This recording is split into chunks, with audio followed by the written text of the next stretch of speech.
kerja keras buat bahagiain orang tua, tapi di saat yang sama juga harus nyiapin dana pensiun sendiri.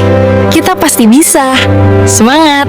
Seringkali dalam usia produktif, seperti milenial dan Gen Z yang terjepit di antara dua tanggung jawab finansial besar, roti lapis bawah, merawat atau mendukung orang tua mereka yang mulai menua dan mungkin tidak memiliki dana pensiun yang cukup, roti lapis atas, membangun masa depan mereka sendiri, yang seringkali juga mencakup membesarkan anak-anak mereka sendiri jika ada. Fenomena ini menjadi tantangan besar bagi stabilitas keuangan anak muda karena beberapa alasan krusial. Fragmentasi pendapatan.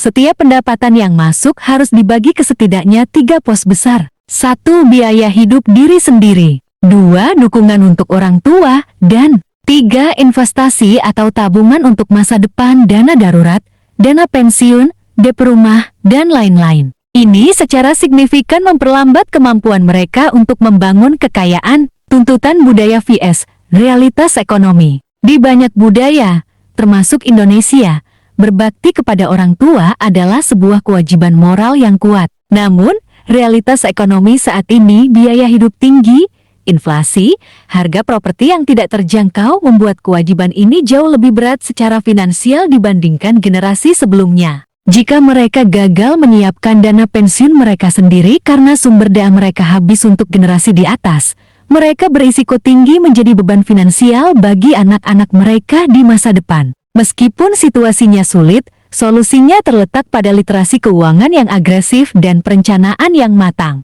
Untuk bisa bahagia di kedua sisi, membahagiakan orang tua dan menyiapkan pensiun, anak muda di posisi ini harus sangat terbuka soal uang. Melakukan diskusi keuangan yang jujur meskipun sulit dengan orang tua dan pasangan mengenai kondisi dan ekspektasi. Membuat anggaran prioritas. Memiliki pos yang jelas untuk bakti dan pos untuk masa depan.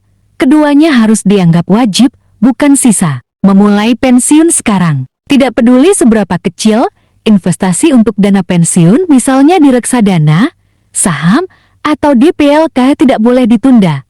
Ini adalah cara paling efektif, melindungi arus kas, memiliki dana darurat dan asuransi, terutama asuransi kesehatan untuk diri sendiri dan orang tua adalah wajib untuk mencegah satu kejadian tak terduga seperti orang tua sakit menghancurkan seluruh rencana keuangan. Realitas ini pahit namun penting untuk dibahas, karena kesadaran adalah langkah pertama untuk menemukan solusi.